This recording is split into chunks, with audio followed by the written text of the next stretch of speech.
መጣሁ ገባህ? እኔ አሁን በምን መተማመኛ ነው ሌላ ሰው መጥቶ ይህንን ነገር ሊያደርግ የሚችለው? በምን መተማመኛ ነው ሌላ ሰዎች መጥተው ኢንቨስት የሚያደርጉት? እንዴት ነው የሚሰሩት? ገባህ? የመጣ ኢንቨስተር የመጣ ዲያስፖራ በጠቅላላ ኦልሞስት ኢትዮጵያ 90% የሚያክለው እኮ ንብረቱን ጥሎ ባዶ እጁን እኮ አብዶ ነው የሚወጣው። ይሄ ነገር እስከ መቼ ነው የሚቀጥለው? መንግስት ደግሞ ማለት ነው ውስጡ የተሰበሰቡትን እነዚህ ሌላ የተለየ ዓላማ ያላቸው የተለየ አጀንዳ ሊኖራቸው ይችላል። እሱን እግዚአብሔር ይወቀው፣ ወይም መንግስት የሚድረስበት እዛ ጉዳይ ላይ ማለት ነው።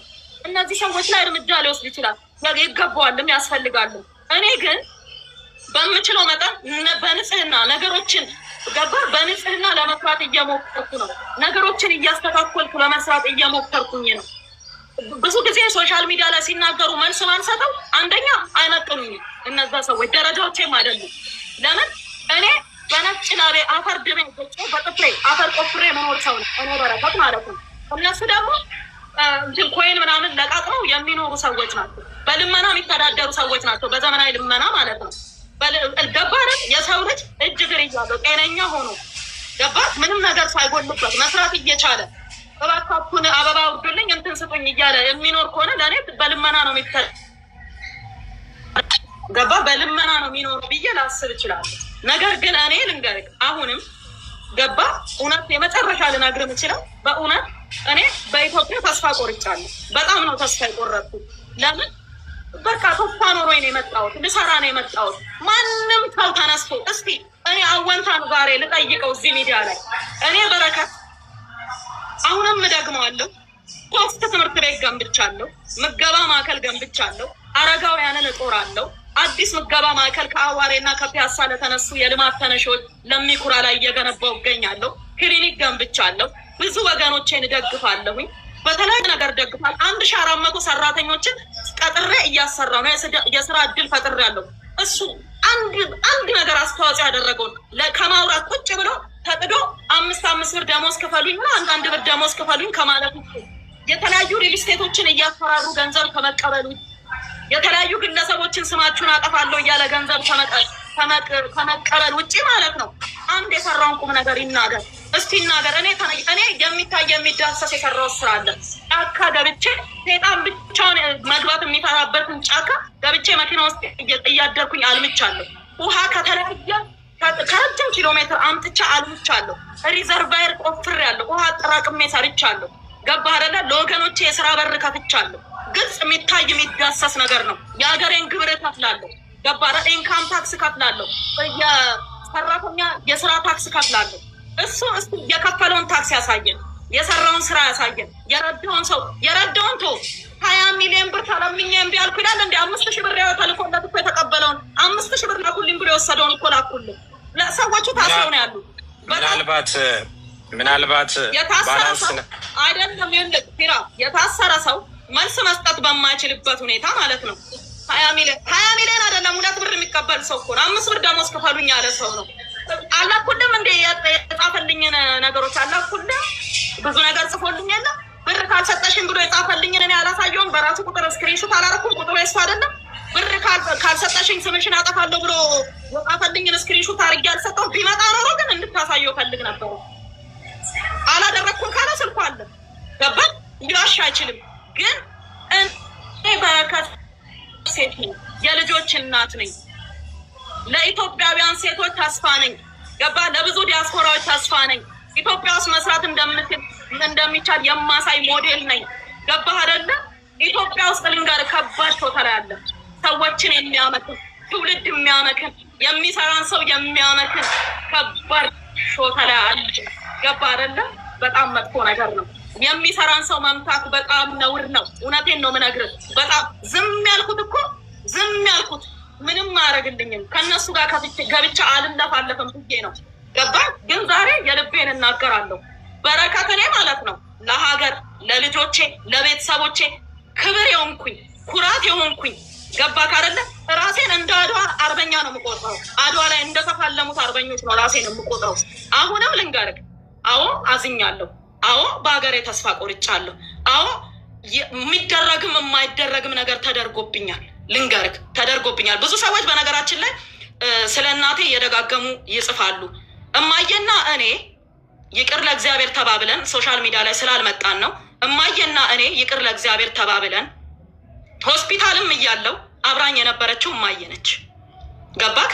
እናቴ ነች የነበረችው። በጣም ሰላም ነን እግዚአብሔር ይመስገን። ሌላ ቀን ደግሞ አይዣ ትመጣለች ራሷ ማለት ነው። ፍላጎት ስላልፈለገች ነው ሚዲያን እንጂ ብትፈልግ አመጣታለሁ እማዬን። ስለዛ ምንም አይነት ግጭት የለብንም፣ ምንም አይነት ችግር የለብንም። ቤተሰባችን ሰላም ነው። እማዬም ሰላም ነች፣ ምንም ችግር የለባትም እግዚአብሔር ይመስገን። ሶሻል ሚዲያ ላይ ተፋቀርን አብረነን ብለን ማሳየት ስላልፈለግን አልፈልግም ማለች መብቷ ነው፣ እሷ ደግሞ ማለት ነው። ስለዛ ከእናቴ ጋር ከእናትሽ ጋር ከእናቴ ለእናቴ እኔ ነው የምቀርባት ከእናንተ በላይ ለእኔ ነው እናትነቷ። በአንድ ወቅት ተጋጨን፣ እግዚአብሔር ይመስገን ታረቀን፣ ሰላም ነን፣ ፍቅር ነን። ቤታችን እውነቴን ነው ፍቅራችን ሰላማችን እንደ ወንዝ እየፈሰሰ ነው ያለው። ስለዛ ብዙም አትናደዱ፣ ሰላም ነን እግዚአብሔር ይመስገን። ቀጥሎ ደግሞ ማለት ነው የሆነ ሰው መጥቶ ሊቀርብ ነበረ ሰነድ ሊያውቅ፣ ይኸው ዛሬ መጥቻለሁ ቀጥሬሃለሁ አወንታ መጥተህ መግለጽ ነበረብህ። መጥተህ እኔ ሰነድ አምጥቼ ሞግትክ ነበረ። አንተ ግን አንድ ሰነድ የለህም፣ እየተከፈለ እየመጣ ስለ እኔ ትለፈልፋለህ። እስቲ እንደ ሰው ሰርተህ ብላ። አንዴ ኦዲተር ነኝ ትላለህ፣ አንዴ ኮሚሽነር ነኝ ትላለህ፣ አንዴ ኮነሬል ነኝ ትላለህ። ምንም አይደለህም፣ በቃ አልተማርክም። ምንም ማለት አይደለም። እየለፈለፍክ ነው የምትበላው። እግዚአብሔር ከፍቶላል፣ በቃ እየተከፈተልህን ብላ፣ በቃ ተፈቅዶላል። የኢትዮጵያ ሕዝብ መስኪን ነው። ለለማኙም ለምኑም ይሰጣል። ካለው ከመቀነቱ እያወጣ የኢትዮጵያ ሕዝብ ይሰጣል፣ ይረዳል። ታውቃለህ፣ የኢትዮጵያ ሕዝብ ከጉለቱ ነው ለሕዝብ የሚረዳው። እየረዱት ነው፣ ልጆቹን እያሳደጉለት ነው። በውሸት እየመጣ የሰው ስም እያጠፋ ልጆቹን እያሳደጉለት ነው። እሳይ እኔ ግን ልጆቼን የማሳደገው ከነጭ ላቤ እርሻ ቦታ ከለፋውበት አፈር ድሜ ከጋጥኩበት ከለፋውበት ከነጭ ላቤ ነው ልጆቼን የማበላው። እየኖር ካለሁት በነጭ ላቤ በልፋቴ አፍሪካ ሀገር አውሮፓ ቻይና ለቻይና ተንከራትቼ ባገኘሁት ገንዘብ ባለቤቴ አንዴ ዩኤን አንዴ ፕሬዚደንት ጽፈት አንዴ የተለያየ ቦታ በውትድርና አገልግሎ በ17 ዓመት አገሩን አገልግሏል። ባለቤቴ ከ17 ዓመት ውስጥ 10 ዓመቱ የሪፐብሊካን ጋርድ አዛዥ ነበረ። 7 ዓመት ዩኤን ላይ ነው ያገለገለው። ሀይ ኤንድ የሆነ የሴኩሪቲ እውቀት ያለው የሚሰራ ብዙ ነገር የሚያደርግ ዝቅ ብሎ ቤተሰቡ የሚያገለግል የሚሰራ ሰው ነው። አየርላንድ ብትሉ ሴኩሪቲ ላይም ፕሮፐርቲ ላይም አለንበት። ኡጋንዳ ላይ ብትመጡ አስመጭና ላኪ ነኝ፣ እርሻ አለኝ ዩጋንዳ ላይ።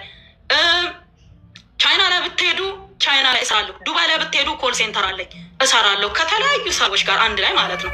ግን ከሀገሬ አልሰረኳትም፣ ሀገሬን አልሰረኳትም። ከማንም ገንዘብ ይዤ ወጥቼ አላውቅም። መኒ ላውንደሪ ተብዬ ተከስሻለሁ፣ ነፃ ወጥቻለሁ። መኒ ላውንደሪ አልተገኘብኝም። ሐዋላ ተብዬ ሐዋላ የሚባል ነገር አልተገኘብኝም። ምናልባት ነዳጄን ሰርቀው የበሉ ሰዎች፣ ነዳጄን የወሰዱ ሰዎች እዚህ ጋር 400 ምናምን ሺህ ሊትር ናፍጣ ከየት ያመጣ ናፍጣ መቼ ሰጣችሁኝ?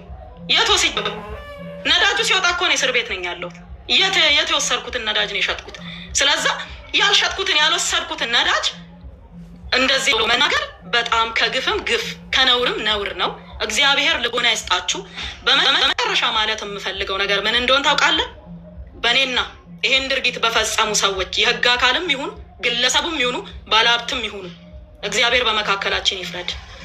ሰማይና ምድርን የፈጠረ ጌታ፣ የጉልበቶች ሁሉ አለቃ የሆነ የጌቶች ሁሉ ጌታ የሆነ እግዚአብሔር በእኔና በዚህ ድርጊት ፈጻሚዎች መካከል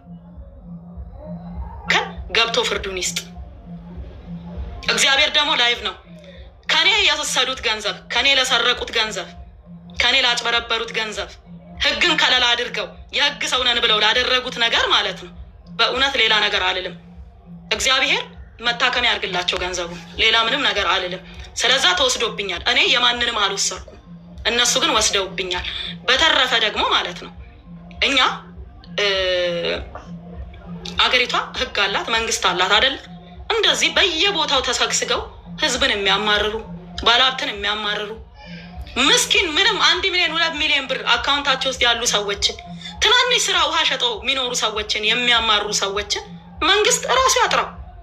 ነገ ከነገ ወዲያ ነገሮችን ያስተካክላሉ ብዬ ተስፋ አደርጋለሁ።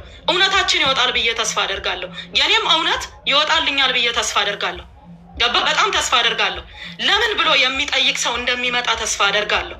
ይህ ሰነድ የሚያሳየው ነዳጁ እንደተወሰደባትና እንደተሸጠባት ነው። እናንተ ደግሞ ነዳጅ ሸጣለች እያላችሁ ነው፣ ምን ማለታችሁ ነው ብሎ የሚጠይቅ አካል ይመጣል ብዬ ተስፋ አደርጋለሁ። ይሄ ነው ተስፋዬ፣ ሌላ ነገር አልልም። ስለዛ እግዚአብሔር ኢትዮጵያንም ህዝቦቿንም ይባርክ። እውነቴን ነው። ሌላ እግዚአብሔርን እምለምነው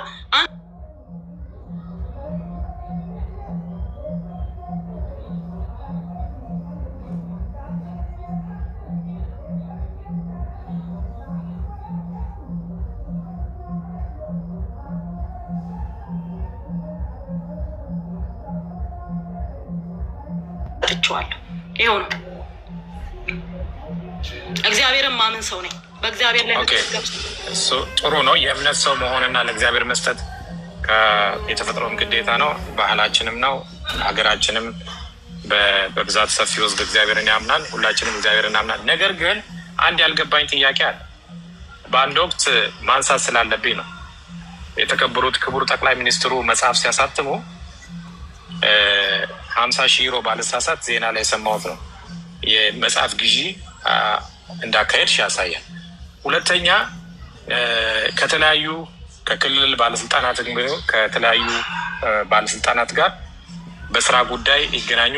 ሶሻል ሚዲያ ላይ ብዙ ፎቶዎች፣ አንዳንድ ግለሰቦች ከባለስልጣን ጋር የተነሳሽውን ፎቶ እያደረጉ ታስፈራራለች፣ በገንዘቧ ታስፈራራናለች የሚል እድምታ ያለው ንግግር ሲናገሩ ይታያል።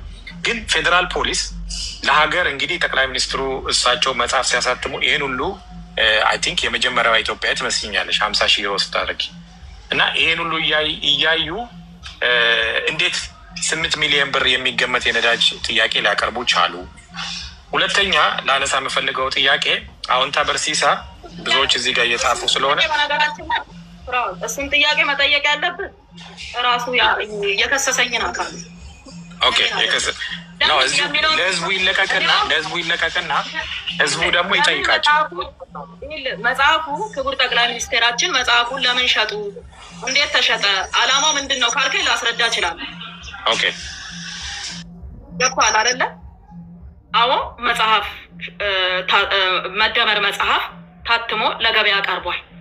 ለገበያ ሲቀርብ የመጀመሪያው መጽሐፍ ኦሮሚያ ክልል ላይ የሶፍ ዑመር ዋሻን ለመገንባት እና ባሌ ማውንቴንን ለማደስ ለመገንባት የሽያጩ ገንዘብ እንዲውል ለኦሮሚያ ክልል ተሰጠ። ጠቅላይ ሚኒስቴሩ ጋር ምንም አይነት ገንዘብ እንዳይሄድ ሙሉ ለሙሉ የመጽሐፉ ሽያጭ ኦሮሚያን በተመለከተ ለሶፍ ዑመር ዋሻ ማደሻ የተለያዩ እንደ ቱር ድርጅት እንግዲህ እንደነገርኩ ኢትዮጵያ ቱር ኦፕሬሽን የኔ ነው። እንደ ቱር ድርጅት ያንን እዛ ጋር ሶፍ ዑመር ዋሻ ሊታደስ ነው፣ ሶፍ ዑመር ዋሻ እንደ አዲስ ሊገነባ ነው፣ ሆቴል ሊሰራ ነው፣ ቱሪስቶች ማረፊያ ሊሰራላቸው ነው ሲባል ደስተኛ ነኝ። ለዛ ደግሞ አዋጥቻለሁ። መጽሐፉ አይደለም የተሸጠው፣ በመጽሐፉ ስም ሶፍ ዑመር ዋሻ ነው የታደሰበት። አንድ ላይ ወደ አፋር ክልል ስንመጣ አፋር ክልል መጽሐፉ ሲሰጥ ጠቅላይ ሚኒስትራችን ለአፋር ክልል የሚገባውን ኮታ መጽሐፋቸውን ሲሰጡ ማለት ነው የአሊሚራ አንፍሬ የድሮ ፕሬዝዳንት ናቸው ንጉሳቸው የእሳቸው ቤተመንግስት እንዲገነባ በስጦታ ተበረከተ ለአፋር ክልል ማለት ነው። ለአዲስ አበባ ከተማ ሲበረከት ደግሞ ማለት ነው አዲስ አበባ ውስጥ ለወጣቶች ስቴዲየም እንዲገነባ አሁን እንግዲህ ስቴዲየም በስቴዲየም ሆናለች አዲስ አበባ። የእሳቸው መጽሐፍ ታትሞ ለሽያጭ በቀረበ ሰዓት ማለት ነው አንድም ስቴዲየም የምናውቃቸው ትልልቆቹ ስቴዲየም እንጂ በየሰፈሩ ስቴዲየም አልነበረ። ለዛ መጽሐፉን ሸጣችሁ ስቴዲየም ገንቡበት ብለው ነው ጠቅላይ ሚኒስቴሩ መጽሐፋቸውን የሰጡት። ወደ አዋሳ ደግሞ ሲዳማ ክልል ስንመጣ ደግሞ ማለት ነው የዛኔ ክልሉ ኦልሞስት አልተበተነም በሚባል ደረጃ ነው። አዋሳ ታቦር ተራራ ላይ ለወጣቶች መዝናኛ እንዲገነባ መጽሐፉ በስጦታ ተበረከተ። መጽሐፉን የገዛ ሰው በጠቅላላ አዲስ አበባ ላይ ከገዛ ስቴዲየም አስገንብቷል። አፋር ላይ ከገዛ የአሊሚራ አንፍሬን ቤተመንግስት ገንብቷል። ኦሮሚያ ላይ ከገዛ ሶፍ ዑመር ዋሻን አድሷል።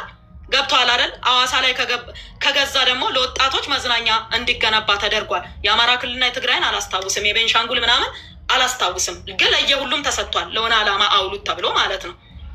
መጽሐፉ ለዛ ነው የተሸጠው። እንጂ ገንዘቡ ለቤተ መንግስትም ሆነ ለጠቅላይ ሚኒስትራችን ገቢ አልተደረገም። ለምን ሀቅ ነው። ገብቷል አይደል? እውነት ነው ማለት ልዋሽ አልችልም። ጠቅላይ ሚኒስቴራችን መጽሐፉን ሽጠው ለክልሎች ስጦታ ሰጡ እንጂ ገንዘቡን ሰብስበው ለራሳቸው አልወሰዱ። ስለዛ ሀቅ ስለሆነ እውነታውን ስለማቅ እውነቱን አስረዳለሁ። ስለዛ እኔ ኦሮሚያ ክልል ሶፉመር ዋሻን ለማስገንባት ያንን ገንዘብ አዋጥቻለሁ። አሁን ተመለሳለሁ። ስለዚህ በዚህ ውስጥ በገበታ ለሀገር በሚለው ፕሮጀክት ውስጥ ትልቅ አስተዋጽኦ አድርገሻል ማለት ነው። በዚህ ሁኔታ እነዚህ አይነት ክሬዲቶችሽን መጥፋት ስለሌለባቸው ነው ላነሳ የፈለግኩት እና እንግዲህ ይሄን ሁሉ ለሀገር እንደገናም ደግሞ አዲስ አበባ ከተማ መስተዳደር በአንድ ወቅት የሽንኩርት ገበያ የተለያዩ የዋጋ ንረት በነበረበት ሰዓት ብዙ ስቶሮችን አዲስ አበባ ውስጥ ከፍተሽ ስታከፋፊ ነበር። ገበያውን ለማለት እነዛ ስቶሮች አሁንም እየሰሩ ነው። 17 ስቶሮች እየሰሩ ነው አሁን። ስለዚህ የአዲስ አበባ ከተማ መስተዳደር በዚህ ሁኔታ እንደዚህ እየሰራሽ አሁን በተከሰስሽበት ክስ አይጣረስም ወይ? በዚህ ጋር ልማቱን እየደገፍሽ በዚህ ጋር ምን መሰለህ አሁን እዚህ ጋር ማለት ነው እውነት ንገሪኝ ካልከኝ ለምን እንደሆነ ይሄ ነገር ለምን እንደተፈጠረ እንዴት እንደሆነ መናገር የሚችሉ ድርጊቱን የፈጸሙ ሰዎች ናቸው። ከዚህ ጀርባ ያሉ ሰዎች ናቸው መጠየቅ የሚችሉ። በረከት ገባ ይሄ ነገር ለምን ሆነ እንዴት ሆነ ብለህ ከጠየቀኝ እኔ አላውቅም ነው።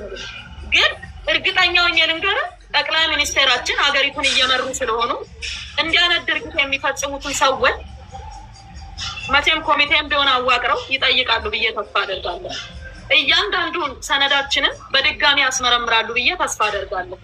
ገባ ለምሳሌ ቅድም ምን ብለኛል? ከተለያዩ ክልል አመራሮች ጋር ትነሻለሽ፣ እርሻ ሊጎበኙ ይመጣሉ።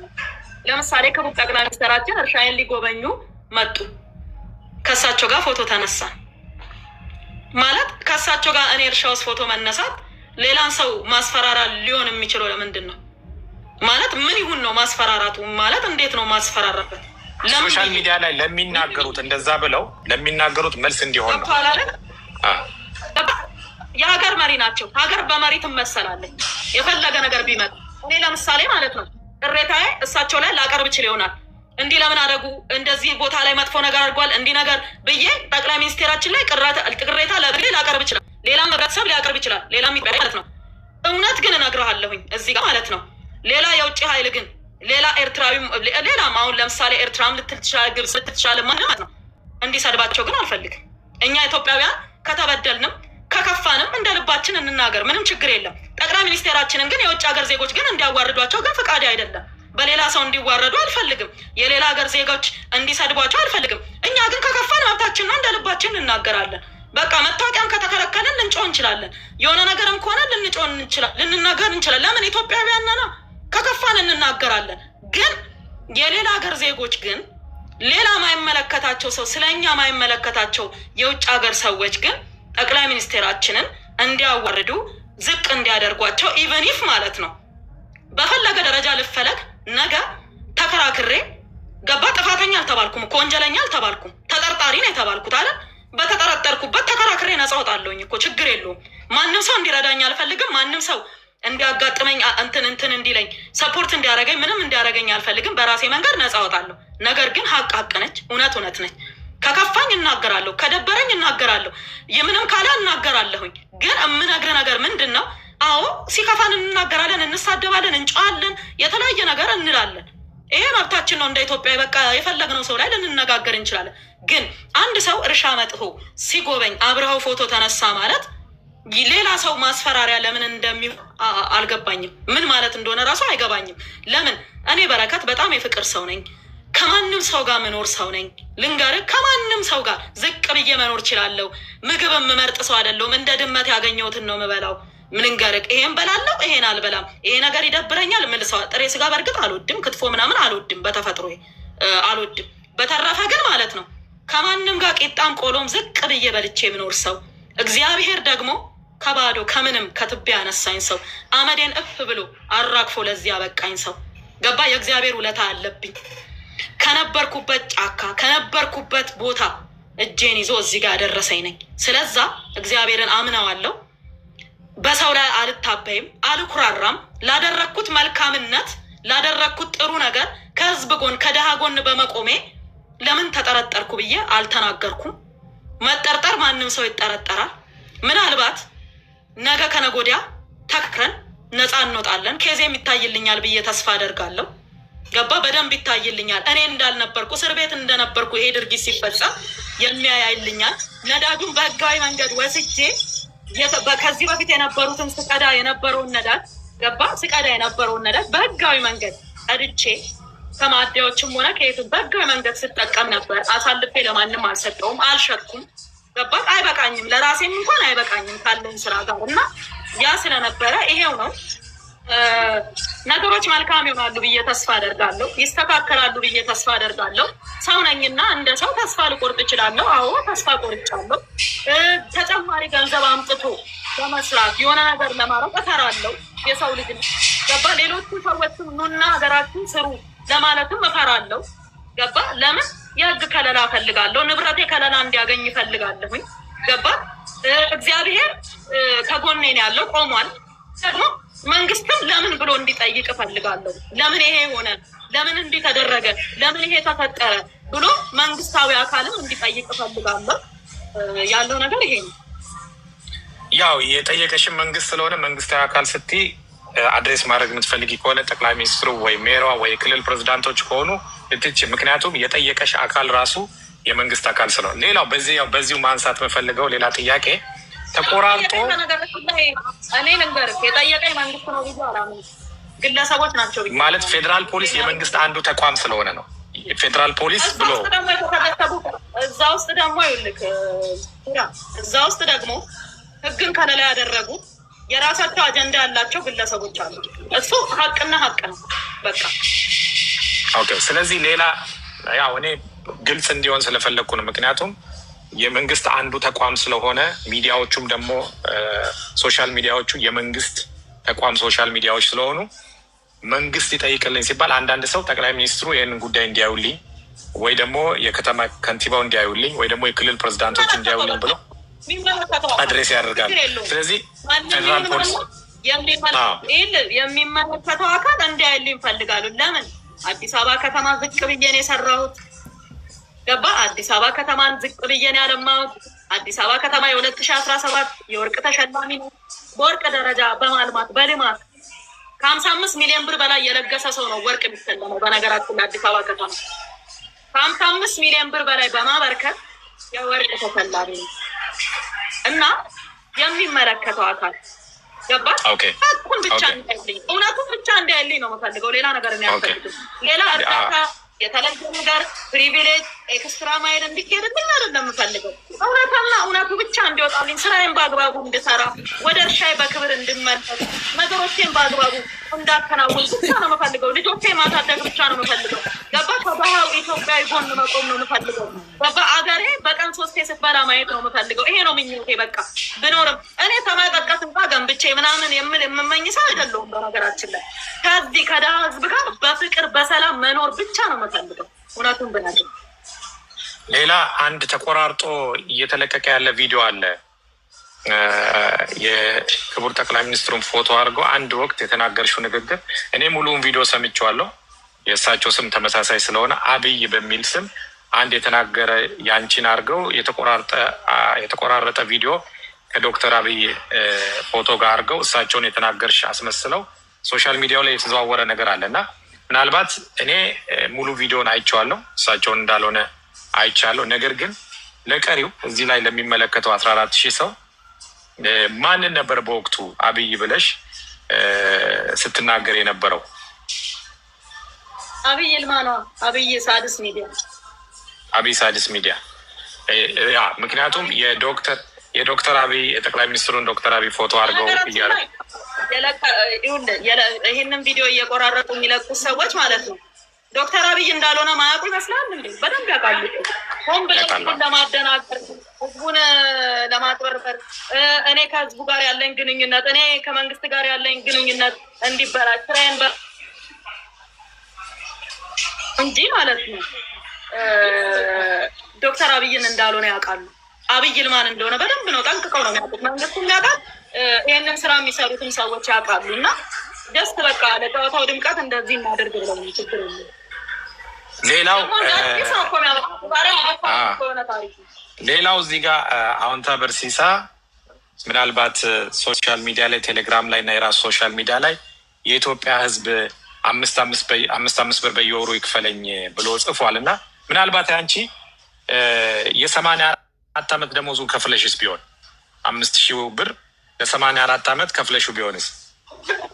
ብሩ እኮ ነው አይደለም የከፈልኩት ሌላ ግለሰብ ነው። እነዛ ግለሰቦች የ84 ዓመት ደሞዝ ከፍሎ ቢሆን አዎንታ በርሲሳ ሲመጣ ማለት 5 ብር ሲባዛ በ5000 ስታደርጊው 84 ዓመት 540 ይመጣል።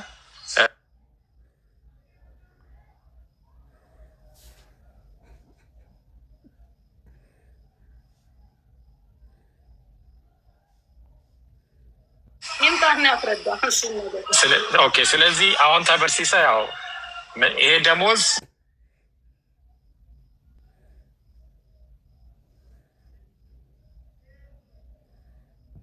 ለ84 ዓመት ነው የተከፈለኝ አንድ የሆኑ ተከፊ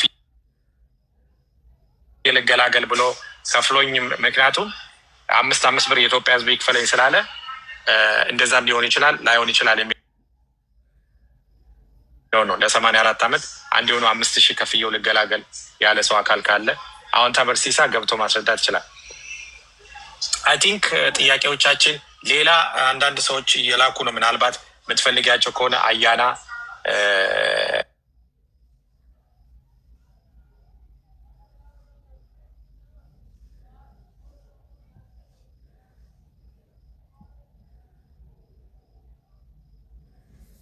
ማለት ነው ብዙ ነገሮችን ሲል ነበር ማለት አብረው ይጣጣፉ ምናምን ነበር ስክሪንሹትም ያደርግ ነበር እሱ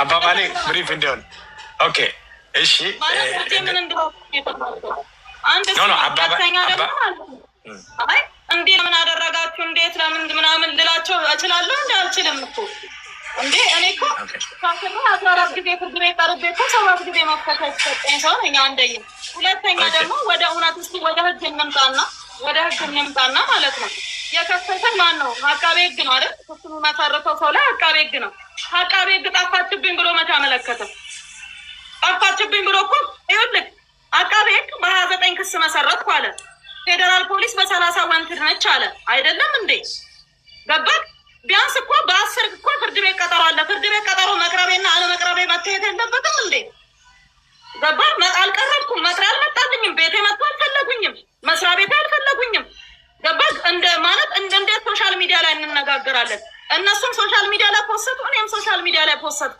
ይሄ እኮ ትክክል አይደለም እኮ ገባ ይሄ ፕሮፌሽናል እኮ ነው እንደ ፕሮፌሽናል ነው መነጋገር ያለብን መጀመሪያ ህጉም ያዘው ነው መደረግ ያለበት ህጉም ያዘው ምንድነው መጥሪያ ባድራሻቸው ይላክላቸው ይላል ቀጥሎስ በራቸው ላይ ይለጠፍ ይላል ቀጥሎስ በጋዜጣ ይጠሩ ይላል ገባ እሱን ስቴፕ አልፏል እንደ ሄዷል እንደ መጥመጡ ቤት መጠየቁኝ አልጠየቁኝም እኮ እኔ እያልኩ ያለሁት በ29 ክስ ተመስርቶብሻል ተብዬ በ30 ወንትድ የተባልኩበት ምክንያት አልገባኝም ሁለተኛ አቃቤ ህግ ጠፍታብኛል ፈልጉልኝ ሳይል ፖሊስ በራሱ ተነሳሽነት እኮ መፈለግ አይችልም እኮ ምክንያቱም ክስ የመሰረተው አቃቤ ህግ እንጂ ፖሊስ አይደለም ያንን ነው እያልኩ ያለሁት ሰነዱን ለምን ፖስተትሽ ብለህ ከጠየቅከኝ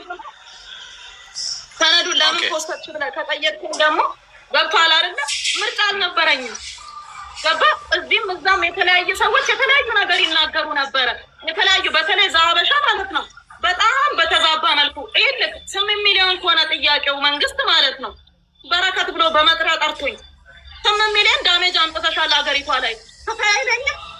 አካውንቴን አግዶ መውሰድ አይችልም። ዝም ብሎ 8 ሚሊዮን ሀገሪቷ ላይ ዳሜጅ አምጥቷል ማለት 8 ሚሊዮኑን በየት በኩል ነው ዳሜጅ ያመጣሁት? እንዴት አድርጌ ነው ዳሜጅ ያመጣሁት? ንገረኝ እስኪ። 25 ሚሊዮን እኮ ነው ከፍያለሁ ነው አይደል? 25 ሚሊዮን 12.7 ሚሊዮን ነዳጅ ተጫነበት። ነዳጁንም አልወሰድኩም እኔ 466,000 ሊትር ነዳጅ በየትኛው በስንት ሰዓት እንደወሰድኩኝ አላውቅም። በየትኛው ማለት ማስረጃም አልደረሰኝም። የተሰጠኝም ነገር የለም። ወይ በየጊዜው መቀዳውን ደምረው ይሁን ምን ይሁን ማውቀው ነገር የለም እያልኩ እኮ ነው። ስለዚህ ደጋግሜ ምን መሰለህ ፍራኦል ኦልሬዲ ዋናው ነጥቦቼን ተናግሬያለሁ አይደለ? ማለት መናገር ያለብኝን ስለተናገርኩኝ ማለት ነው። ህዝቡን ገብቶታል ብዬ አምናለሁኝ። መንግስትም ይሄንን ነገር ያየዋል ብዬ ተስፋ አደርጋለሁኝ። ማለት እዛ ውስጥ ያሉ ማለት በየትኛውም ሀገር ብትሄድ ራሱን የቻለ ማፊያ ራሱን የቻለ የሆነ ጋንጊስተር ምናምን አይጠፋም። በቃ ይኖራል። ገባህ?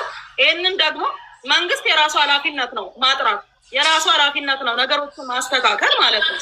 ያስተካክላል ብዬ ተስፋ አደርጋለሁኝ። ግን አሁን ለዛሬ ሁሉንም ነገር አብራርቻለሁ። ይበቃኛል። በቃኝ። ቴንክ ዩ። ምናልባት እኔ ለፌዴራል ፖሊስ ለአንቺ ሳይሆን ለፌዴራል ፖሊስ ምለው ነገር አለ። እልክልሻለሁ ይህንን ደብዳቤ። በዚህ በእናንተ በነዳጁ ጉዳይ በተያያዘ መጀመሪያ 6 ሰዎችን ነበረ ክስ ያቀረበው።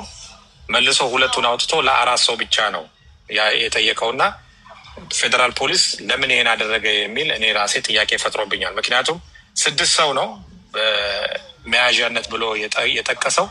መልሶ 2ቱን አውጥቶ 4ታችሁን ብቻ የጠቀሰበት የራሱ መጀመሪያ ለምን እነዛ 6 ሰዎች ገቡ፣ መልሶ ደግሞ ለምን 2ቱ ተለይተው 4 ሰዎች ብቻ ተለዩ የሚለውን ጥያቄውን ለህዝቡና ለፌዴራል ፖሊስ ትቻለሁ። ሌላ የምትይው ነገር ከሌለ ቤተሰቦቼ እየደወሉ ነው ተደጋጋሚ። አንድ ደግሞ ማለት የምፈልገው ከኔ ጋር ለምሳሌ እዚህ ክስ ላይ አቡሽ አየለ የሚባል ልጅ አለ። አቡሽ አየለ አይተዋል ስሙ? ስለ አቡሽ አየለ ብነግር ማለት ነው። አቡሽ አየለ ማለት ወርቅ ለብሔራዊ ባንክ በማቅረብ ጋምቤላ ተካከለው ሰዎች ለምሳሌ እኔ 2 ቦታ ነው ያለኝ አይደል? ማዕድን ገና አዲስ ነኝ። ለማዕድን እርሻ ነው በብዛት የምሰራው። አቡሽ አየለ 28 የማዕድን ማውጫ አለው። ሙሉ ለሙሉ ለብሔራዊ ባንክ ነው የሚያቀርበው፣ ለኤክስፖርት ነው የሚያቀርበው። ሰዎች በኪሎ 5 ኪሎ ምናምን ኪሎ ሊያቀርቡ ይችላሉ ወርቅ። እሱ ግን በኩንታል ነው ወርቅ የሚያቀርበው። ከፍተኛ ግብር ከፋይ ነው የሀገሪቱ። በጣም ብዙ ነገሮች ነው እየሰራ ያለው እና ብዙ ነገር ነው እየሰራ ያለው። የብሔራዊ ባንክ አቅራቢ ነው። ኮንትሮባንድ አይሰራም። 1 ሚሊዮን ሊትር ነዳጅ ወስደሃል የሚል ነው የእሱ ላይ የመጣው ክስ። 1 ሚሊዮን ነዳጅ ማለት 1 ሚሊዮን ሊትር ነዳጅ ማለት ለወርቅ አውጪ 28 የወርቅ ማዕድን ያለውና ለብሔራዊ ባንክ ለሚያቀርብ ሰው ማለት ነው። እግዚአብሔርን ለ3 ቀን ብቻ ነው የሚያገለግለው። 1 ሚሊዮን ሊትር ለ3 ቀን ብቻ ነው የሚያገለግለው ለዚህ ሰው ማለት ነው። ከተለያየ ቦታ ከማዲያ እየገዛ ከተለያየ ቦታ እየገዛ የሚሰራ ሰው ነው። በእውነት ነው የምነግርህ። ከኔ ባልተናነሰ ለሱ በጣም አዝናለሁ ይሄ ነገር ስለደረሰበት። ምናልባት የብሔራዊ ባንክ አንደኛ ደረጃ ወርቅ አቅራቢ ስለሆነ ብሔራዊ ባንክ ይሄ ነገር ልክ አይደለም ብሎ ከለላ ይሆነዋል፣ ዋስ ይሆነዋል ብዬ ተስፋ አደርጋለሁ ለሱም ማለት ነው። ገባት? የሀገሪቱ ከፍተኛ ግብር ከፋይ የሀገሪቱ ከፍተኛ ወርቅ አቅራቢዎች በ20 ሚሊዮን ብር ነው የተከሰሰው። 22 ሚሊዮን ብር ነው የተከሰሰው። 22 ሚሊዮን ብር ማለት 1 ኪሎ ወርቅ እንኳን አይገዛም። እሱ ግን በኩንታል ነው ወርቅ የሚያቀርበው ማለት ነው። እና በዚህ ደረጃ ለምን ሊያሳድዱን እንደፈለጉ ለምን እንዲህ ሊያደርጉን እንደፈለጉ ባላቅም ማለት ነው መናገር ማለት እኔ አላቅም። ይህ ነገር ለምን ሆነ ብለህ ካልከኝ ማለት ነው መልካም ይሆናል ብዬ ተስፋ አደርጋለሁ። ይስተካከላል ብዬ ተስፋ አደርጋለሁ። ከመንግስት ጋር ከጎን ቆመናል። ከምስኪን ወገኖቻችን ጎን ቆመናል። ለዛ ደግሞ አልጸጸትም። የተሻለች ኢትዮጵያ ነው ያለው ብዬ ተስፋ አደርጋለሁ። እኔ አሁንም በግልጽ ምነግርህ ዲዩቲ ፍሪ ተጠቅሜ አላውቅም። ማዳበሪያ ወስጄ አላውቅም። ምክንያቱም እየሰማኝ ያለ አካል ወስዳለች እኮ ደብዳቤውን ሊያቀርብ ይችላል። ከተማ መሬት አዲስ አበባን ጨምሮ ማለት ነው መንግስት ጋር ፕሮፖዛል ይዤ ቀርቤ የከተማ መሬት ጠይቄ ወስጄ አላውቅም። የትኛውም ከተማ መስተዳደር ውስጥ ምንም አይነት መሬት ከመንግስት እጅ ወስጄ አላውቅም። የእርሻ መሬት ጫካ ለጫካ ዞሬ ከማርሰው ውጪ እዛው አካባቢ ወጣ ብዬ ፋብሪካ ከገነባው ውጪ ማለት ነው ከተማ ላይ የምንም አይነት መሬት ከመንግስት እጅ ወስጄ አላውቅም። ያለው እውነታ ይሄ ነው። አድርጋለች ወስዳለች ከተባለ ጉዳዩን የሚመሩት መስሪያ ቤት መናገር ይችላሉ። ሰላም ነው የምፈልገው፣ በሰላም ነው መኖር የምፈልገው። ኢትዮጵያን ይባርካት፣ ኢትዮጵያን ከክፉ ይጠብቃል። ያንን ነው የምናየው። በመጨረሻ ላይ ማለት የምፈልገው ከንግግሮች ከድርጊቶች ከምናየው አንጻር ጠንካራ ሴት ነሽ። እንዲሁም ደግሞ ከውጭ ነው ኢንቨስት ለማድረግ ገንዘብ ይዘሽ የገባሽው። ስለዚህ ለብዙዎች ምሳሌ ሆነሻል ብዬ እኔ በራሴ እንደ አንድ ግለሰብ እናገራለሁኝ። በርቺ ማለት እወዳለሁ። ሌላ ምንም ነገር ምልሽ ነገር የለም። ጥያቄዎቹን በአግባቡ መለሰሻል ብዬ ተስፋ አደርጋለሁ። ምናልባት አንቺ የምትፈልጊ ከሆነ አያና ጥያቄ አይደለም ያለኝ፣ ጥያቄ የለኝም። ጀስት አስተያየትም ነው። ራሴ እንደ ንስሐም ነው የሚባል ምንድን ነው የሚባል እንደ ኑዛዜም ነው። ትላንትና ስለ በረከት ሌላ ቦታ ላይ ቴዲ ሐዋሳ ጋር ውይይት ነበረ እና እዛ ላይ እንግዲህ ይሄ የሶሻል ሚዲያ ፍርድ ውስጥ የተገባበት መንገድ ምን ያህል አሳሳች እንደሆነ የሚታየው እሷን በፌስቡክ ላይ የሰጠችውን ፌስቡክ ላይ የተለጠፈውን ነገር በማየት ብቻ አስተያየት ለመስጠት ተገደናል። ዛሬ የደረሰን ኢንፎርሜሽን፣ ዛሬ እሷም የምትለው ኢንፎርሜሽን ያው የእሷ ወገን ነው። አሁን ደግሞ በሌላ ወገን ምን አለ የሚለውን አናውቅም እና ለዚህ ነው በፍርድ ቤት የሚዳኘው። ለዚህ ነው ሰው ቀርቦ ተከሶ ቀርቦ የህግ ሂደቱን ሳያልፍ በአደባባይ ወጥተህ ለፐብሊክ ማታቀርብበት ምክንያት ይሄን ስህተት የሰሩ ማን እንደሆኑና የሚጣራበት ሂደት ይኖራል ብዬ አምናለሁ። ግን እኛንም አሳስተውናል። ተሳስቶ አሳሳተኝ የሚባል አለ በኛ ሀገርና ሞር ምናልባት በቪዲዮ መሆን ትችላለህ። አያና አሁን የሚመች ቦታ አይደለሁም እንጂ በቪዲዮ እንደዚህ ውበት አልከለከላችሁም ነበር። ጨክኜ ግን የሚመች ቦታ ላይ ስላልሆንኩኝ ነው እና ይሄ ትክክለኛ አካሄድ አይደለም። ወደ ሰው በሂደት ነው መታየት ያለበት። ይበቃል፣ ምን ይበቃል፣ ድምጽ ይበቃል። እሺ አመሰግናለሁ። እና ይሄ የተገባበት መንገድ አግባብ አይደለም። አሁን የመጣው ደግሞ አንድ ኢንፎርሜሽን ነው።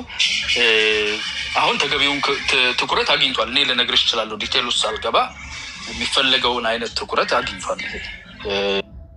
ወደ መጥራትም እንደምንሄድ እርግጠኛ ነኝ። ነገሮች ይጠራሉ፣ አሁን ይጠላል።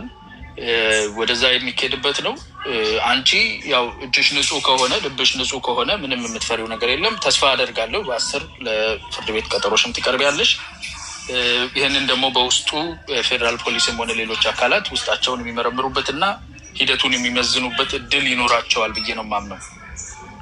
ከዛ ውጪ በጣም ያደነቅኩት ነገር በረከት ከእጅሽ ስራ እና ከምታደርጊያቸው ነገሮች በዘለለ ዛሬ ደግሞ ምን ያህል ጠንቃቃ ሰው እንደሆንሽ አይቻለሁኝ። ለሌሎች አካላት መጠቀሚያ እንዳይሆን ሀገርሽንና መንግስትን ኢቨን የመንግስት ትልልቅ ሰዎችን ቅድም ስለ ከንቲባም ሲነሳ ስለ ጠቅላይ ሚኒስትሩ ሲነሳ ይህንን አጋጣሚ ተፈጥረው ሊፈጠሩ የሚችሉ ፍሪክሽኖችን ምን ያህል አቮይድ እንደምታደርጊና ነጥለሽ በሙስና የተዘፈቁ የጥፋት አላማ ያላቸው ሌቦችም በመንግስት ስትራክቸር ውስጥ ሌባ አለ እያልን ሁሉ የምንጮኸው ይሄ ነው።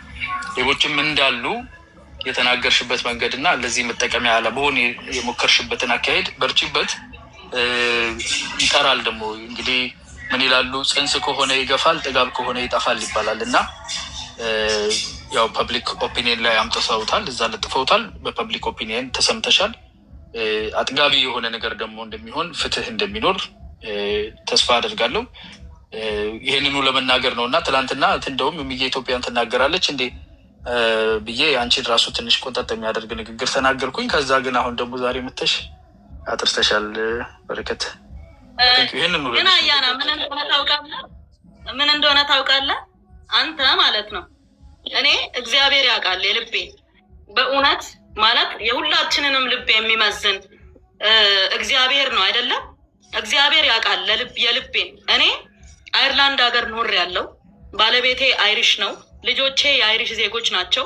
3 ህፃናት ልጆች አሉኝ። 1 ወንድ 2 ሴት ልጆች አሉኝ። 3ቱም ልጆች የተወለዱት ኢትዮጵያ ውስጥ ነው። ሚራክል፣ ሲፈን እና ሌክሲ ይባላሉ 3ቱም ማለት ነው። እና የማስተምራቸው ኢትዮጵያ ውስጥ ነው። እኔ እስከ ዛሬዋ ቀን ድረስ ዜግነት አልቀየርኩም። አየርላንድ ውስጥ አንድ ሰው አግብቶ ሲገባ ወይም አንድ የአየርላንድ ዜግነት ያለውን ሰው አንድ ሴት ካገባች በ3 ዓመት ውስጥ ዜግነት የመውሰድ መብት አላት። እኔ ግን በዜግነቴ ተደራድሬ አላውቅም። እውነቴን ነው የምነግርህ። ሰዎች ገና ውጭ ሀገር ሲደርሱ የገቡበትን ቀን ካላንደር ላይ መዝግበው ቀኗን እስከዛሬ ነገ ደረሰች ብለው ነው ዜግነት የሚቀይሩት። እኔ ዜግነቴን እስከ ዛሬዋ ቀን ድረስ አልቀየርኩም። ሶሻል ሚዲያ ላይ ብዙ ነገር ይባላል። እኔ ውጭ ዜጋ ነኝ ማንም አይነካኝም ብሎም የለጠፈም አለ ምናምን። ያላልኩት ነው። እኔ ሀገሬን የተቀየምኳት እውነቴን ነው የምነግርህ። ጦርነት ቢመጣ አጠገቧ ነኝ። ድርቅ ቢመጣ አጠገቧ ነኝ። ኮረና ቢመጣ አጠገቧ ነኝ። ጥዬ አልሸሸሁም። አየርላንድ ሄጄ አልተሸሸኩም፣ አልኖርኩም። ልንገርህ፣ የፌዴራል ፖሊስ የጀግኖች ማዕከል የሚባል አለ። ኮልፌ ላይ ነው የሚገኘው። ስራ ላይ እያሉ አደጋ የደረሰባቸው የፌዴራል ፖሊስ አባላት ማለት ነው። ግቢያቸውን ሄጄ በዶዘር መንጥሬ ሳር ተክዬ ችግኝ፣ አትክልት፣ ቃሪያ፣ ጎመን ተክዬላቸው አበባ አስተካክዬ፣ አንዷ ጓደኛዬ ደግሞ 5 ጊደር ሸልማቸው ወተት እንዲጠጡ፣ አንዷ ጓደኛዬ ማአት ኮምፒውተር ሸልማቸው፣ እኔም የምችለውን ረድተናቸው የፌዴራል ፖሊስ ተሸላሚ ነኝ። እኔ በረከት በእውነት ነው ምነግርክ። ወደ መከላከያ ስንመጣ ለጦር ኃይሎች ሆስፒታል ማለት ነው 10,000 ማስክ 200 ቴርሞሜትር ከቻይና ገዝቼ ቀጥታ አስገብቼላቸው የጦር ኃይሎችም በብዛት ብዙ ጊዜ ምስጋና ተሰጥቶኛል። እኔ በሀገሬ አምናለሁ ማለት ነገሮች እንዲስተካከሉ። ቅድም ሳራ ሰምተኛል። እኔ ቢከፋኝ እንደፈለግኩ ልናገር፣ እንደፈለግኩ ልጩ፣ ከፈለግኩም ልሳደብ፣ ከፈለግኩም ይክፋኝ አይደለም።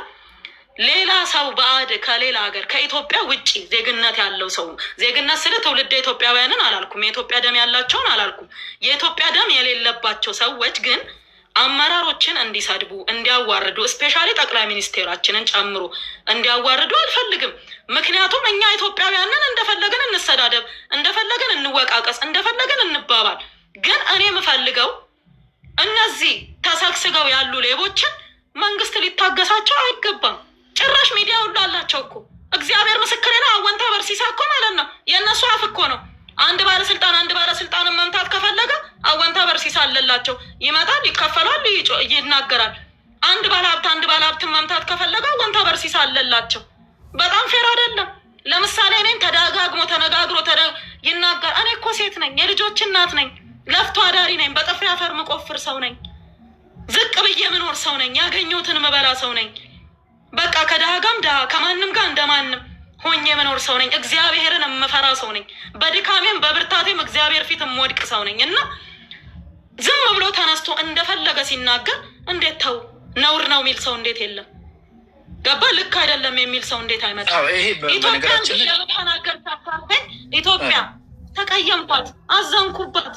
ምክንያቱም ሀገሬ ብዬ ነው የመጣሁት፣ ዜግነቴን ይዤ ነው የመጣሁት፣ ኤክስፓየር ዴት የማያደርግ ደሜን ይዤ ነው የመጣሁት። ገባ? እኔ ለኢትዮጵያ ማለት ነው እግዚአብሔርን ወጣትነቴን ደሜን ነው የሰጠሁት፣ ላቤን አይደለም። በዚህ ደረጃ ስገፋ ግን አዝናለሁ። ለምንድን ነው የምገፋው? ለምን ማለት ማንንም ሰው ማሰር እንደሚቻል፣ ማንንም ሰው ምንም ማድረግ እንደሚቻል ማሳያቸው እኔ ነኝ። በእኔ ነው የሚያሳዩት። ንጹህ ሰው በማሰር ነው የሚያሳዩት። ፍርድ ቤት እኮ ብዙ ጊዜ አሰናብቶኛል፣ ግን አልተፈታውም። አሁንም እኮ ፍትህ አደባባይ ላይ ቆሜ እንዳልሟገት ማለት ነው። ስንት ነገር፣ ስንት ጥፋት ያጠፉ ሰዎች፣ ስንት ሰው የሰው ደም እንደ ውሃ ያፈሰሱ፣ ፊንቴክ ለ1.6 ቢሊዮን ብር ወሰደ የተባለው ሰውዬ ወንትር ተብሎ እኮ አልተጠራም። እኔን ግን በአንድ ቀን አቃቤ ሕግ አልቀረበችም ብሎ ለፌዴራል ፖሊስ መልእክት ሳይልክ በአንድ ቀን ፌዴራል ፖሊስ ወንትድ አለኝ። ህጉ እንኳን አይፈቅድለትም እኮ። ከህግ ውጭ እኮ ነው ይህንን ነገር ያደረገው። ፋና ላይ ለቀቀ። እሱ ይኸውልሽ በረከት፣ ይኸውልሽ እንደ ባይዘው እኔ ታውቂያለሽ፣ ቲክታክ ላይ የምትሰሪያቸውን ነገሮች እየገባሁኝ አንዳንድ ጊዜ በጣም ነው የምወድሽ። አንቺ ኦልሬዲ ታውቂያለሽ። ይሄ ግን ማየት ያለብሽ ኢትዮጵያ ማለት አንድ ትልቅ ሴትዮ አይደሉም እኮ 130 ሚሊዮን ህዝብ ነው። ይሄ ሁሉ ድህነት፣ ይሄ ሁሉ የትምህርት እጥረት፣ ብዙ ነገር ችግር፣ ሌባውም፣ ወንበዴውም፣ የአሰራር ብልሹነቱም፣ የተወሳሰበ የፖለቲካ ሂደቱ፣ ሁሉ ነገር ተደምሮ ነው ኢትዮጵያን መቀየር፣ መመገብ፣ መስራት፣ ዲቨሎፕ ማድረግ፣ ፖለቲካውን ማሳመር። ይሄ ማለት እኛ ለጀኔሬሽን የምናሳልፈው ትልቅ ስራ ነው። የምትታመም እናት ናት ያለች እና እሷ በጥቅሉ እንዳንቺ ደግሞ እንደው አንቺ ፈጣሪም አቅንቶልሽ መንገድሽን ጠርጎ ነው። ለምን እንደዚህ ባላደራ እንዳደረገሽ አታውቂ። አደራ እኮ ነው። ሰው ከሚበላው እንጀራና ከልፋቱ በስተቀር ምንም የለውም ይላል አይደል እንዴ? መክብብ ላይ እኮ ሰለሞን ያን ሁሉ ሀብት አጋብሶ ሲያበቃ ከምትበላው እንጀራና ከልፋት በስተቀር አንዳች የለም፣ ከኋላ የሚመጣ ይወስደው ከንቱ የከንቱ ከንቱ ከንቱ ነው፣ ንፋስንም እንደ መከተል ነው ይላል። ስለዚህ ይሄን ንፋስ መከተል ውስጥ የብዙ ባላደራ ካደረገሽ አመክኖ አለ ማለት ነው። አንቺ አጥፍተሽ ያለሽው ነገር ከህግ አግባብ ውጭ የሰራሽው ነገር ቢኖር እኔና አንቺ እዚህ ተነጋግረን እኔ ለአንቺ ስለማደላ ልሳሳት እችላለሁ። ህግ ግን ይፈርድሻል። የህግ ሂደቱ ስህተት አለበት፣ ችግር አለበት። የመንግስት አደረጃጀት ውስጥ ሌቦች አሉ። 30 ሺህ ጊዜ ማለት ነው የቀረ ሌቦች፣ የተደራጁ ሌቦች አሉ። እኔ ብቻ አይደለሁም ብለው በረከት ብቻ አይደለችም። ክቡር ጠቅላይ ሚኒስትሩ ወጥተው ሌቦች አላችሁ ብለው ፊት ለፊታቸው ነው የሚነግሯቸው። ይሄን የማጥራት ሂደት ደግሞ ከስንዴው አረሙ የበዛበት ሂደት ስለሆነ በሲስተም ይስተካከል። ስናገኝ ደግሞ እንዲገነን ብሎ እንደማሽላ ጭንቅላት ወደ ላይ የወጣውን ደግሞ እንቀንጠብ። ስለዚህ አሁን የሚቀነጠብ ነገር አመላክተሽ ሊሆን ይችላል። ትዕግስትሽን አደንቃለሁ። መጠቀሚያ ላለመሆን አሁንም መንግስትን፣ ሀገርሽን ፕሮቴክት ለማድረግ የምትሄጅበት መንገድ በዚህ በጣም ስትሬንወስ በሆነ ሂደት ውስጥ ራሱ አይሻለሁ እኮ። አታስነኪም። ሰዎችን እንትና ማለት አልፈለግሽም። ቀጥታ የሆነውን ነገር ብቻ ነው። ስለዚህ አይ ቲንክ ብርሃን የሚበራባቸው ቦታዎች ይኖራሉ ብዬ ተስፋ አደርጋለሁ። በምንችለው መንገድ አንቺ ለህግ መገዛት የሀገር ወዳድነትሽን አታይ። ኦፍኮርስ እንዳንቺ ስትሬስ በሆን እኔ ደግሞ ከናካቴው ልረግም ሁሉ ይችላለሁ። እግዚአብሔር ይጠብቀኝ። ያው ሰው ከሚችለው በላይ አይፈተንም እና ትላንትና ግን ካየሁት ያው ወደ ፌስቡክ እና ወደ ቲክታክ ፍርድ ቤት ስላመጣው ነገሩ ካየሁት ነገር አንቺ ላይ ተናገርኩና ሊናይ ስለማይፈቅድ ከባህሪም ውጭ ነው እንደ ፍርድ ገምድል መለስ ብዬ በረከትን እንዲልበላት ብዬ ነው። ቀጥይበት ደግሞ ያለሽውን ይሄንን ህጉን ፈልገሽ ህግ ካጠፋሽ ይቅጣሽ። በቃ እጅሽ የተነካበት ነገር ካለ ምን ችግር አለ? ሌላውንም ይትላል። ካጠፋሽ አንቺ ትታረሚያለሽ። ግን ደግሞ በህግ ልዳኝ ማለት ደግሞ እኔ ከጎንሽ ነኝ እንደ አንድ ወንድም፣ እንደ አንድ ኢትዮጵያዊ። እኔም እኮ የጠየኩት ምን መሰለ፣ ከመጀመሪያም ጀምሮ ስለ ቪአይፒውም ሰምታል እንዴት እንደመጣ እኔ ጋ ማለት ነው። ያው ረቢራም አለ። ረቢራ ነው አምጥቶ እኔ መኪና ውስጥ ያደረገው። ህገ ወጥም አይደለም፣ ያሳስርም አልነበረም። ግን እኔ እኮ ይል ራሱ ፌዴራል ፖሊስ ቪአይፒ ሰጥቶኛ ቃል፣ ራሱ ፌዴራል ፖሊስ መከላከያ ሰጥቶኛ ቃል፣ ንግድና ቀጠናዊ ትስስር ልኮልኛ ቃል፣ ባጅም ፓስም ብልጽግና ልኮልኛ ቃል። የሚደበቅ የሚዋሽ አይደለም። ግን ተጠቅሜው አላውቅም።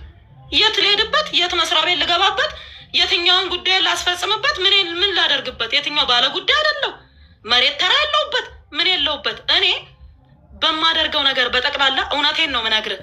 መጥፎ ነገር ማድረግ አልፈልግም። ነገር ግን የሰው ልጅ ነኝና ላጠፋ እችላለሁ። ገባ? ምናልባት እኔ እኮ በረከት እዚች ጋር ተሳስተሻል፣ ጥፋተኛ ነሽ ብባል ማለት ነው የሰራሁት ስራ እኮ መቼም ጥፋት ማቅለያም ቢሆን ይሆነኛል። መቼም እንዳልከሰስ ባያደርገኝም እንደ ማንኛውም ኢትዮጵያ መከሰስ መጠርጠር በቃ ልጠረጠር እችላለሁ። ነገር ግን እኔ ያልኩት ከመጀመሪያው ጀምሮ ህግና ህግ ይዳኘን፣ በህግ ፊት ልዳኝ፣ ካጠፋው ህግ ይጠይቀኝ። በቃ እነዚህ እጃቸውና ጥፍራቸው የረዛዘሙ ሰዎች እኔ ኬዝ ውስጥ አይግቡ፣ ፍርደ ገምድል አይሁኑ። ገባ? ፍርደ ገምድል አይሁኑብኝ። 14 ጊዜ ፍርድ ቤት ቀርቤ 7 ጊዜ ስፈታ አልፈታም ያሉ ሰዎች እጅ እንዴት እግዚአብሔርም አይጣለኝ ድጋሚ እነሱ ሰዎች እጅ። እውነቴን ነው ምነግርህ። ታምሜ እንዳልታከም የከለከሉኝ ሰዎች እጅ እግዚአብሔር ድጋሚ እንዳይጥለኝ እሱን ነው የምፈልገው። ግን ነገሮች ይስተካከላሉ ብዬ ተስፋ አደርጋለሁ። አሁንም እውነቴን ነው። ተስፋ ቆርጠሻል ካልከኝ አዎ ተስፋ ቆርጫለሁ። ለምን እኔ በኢትዮጵያ ተስፋ ቆርጬባት አላውቅም ነበረ። ግን አሁን ማለት ነው እነዚህ ማፊያ የሚባሉት በመንግስት ውስጥ የተደራጁት ኃይሎች ማለት ነው እየፈረጠሙ መጡ። እንዴት እንደሆነን ያላቅም። ጉልበተኛ እየሆኑ መጡ። የሚገርም ሌሎችን ሰዎች እየደፈጠጡ መጡ። ለምሳሌ ማለት ነው አንድ ነገር ብነግራችሁ፣ ቅድምም ተናግሬዋለሁ። ለእኔ ነዳጅ ይሰጣት ብለው የፈረሙ፣ ነዳጁ ይጫንላት ብለው የፈረሙት ሰዎች ደብዳቤውን ልታነቦት ትችላለ እነማን እንደፈረሙ። ፊራ እነዛ ሰዎች እኮ አልታሰሩም። የፈረሙልኝ የፈቀዱልኝ ሰዎች ቢሮ ውስጥ ቁጭ ብለው እኔ ለምን እከሰሳለሁ? እኔ እኮ ባለማወቅ ራሱ ነዳጁን ሮቶስ ብገለብጥ ተጠያቂ አይደለሁም። በሮቶ መገልበጥ እንደማይቻል ማስረዳት ያለበት የሚሰጠኝ አካል ነው። ነዳጅ ማደያሽን ገንብተሽ እስክጨርሺ አልሰጥሽም ማለት ያለበት ማን ነው? የሰጠኝ አካል ነው። በህጋዊ መንገድ በአግባቡ ማደያ ተከራይ ብሎ የፈቀደልኝ አካል ቢሮ ውስጥ ቁጭ ብሎ ሳይታሰር አልታሰሩም። የፈቀዱልኝ ሰዎች እኮ ቁጭ ብለዋል፣ ቢሮ ውስጥ ናቸው ያሉት። እኔ የተከሰስኩት ግን ምንም ከማላቃቸው ሰዎች ጋር ነው ስሜ ያለው። ለምን አላቅም። ቀጥሎ ደግሞ ዘሀበሻ አይታል የሆነ ደብዳቤ እንዲህ እያለ ሲያነባ አይታቸዋል። አረ እሱ ደብዳቤ የተደበቀ ደብዳቤ አይደለም። አውጣና አንብበው። እሱን ደብዳቤ ደስ ይለኛል በአንዴ ማለት ነው። አያናም እዚህ እያለ አንብበው። የትኛው ነው? የነዳጅ ማራገፊያ ቦታ ይፈቀድልኝ የሚለውን ደብዳቤ አንብበው። ዘሀበሻ ሙሉን ስላላነበበ ቅንጭብ አድርጎ በደንብ እንዳይናበብ አድርጎ ስላቀረበ እኔ ላስነብበው ራሴ ነኝ። ከኔ ድርጅት የተጻፈ ነው። ማተም አለው፣ ቀን አለው፣ ቁጥር አለው። ይህንን ነው አይደለ?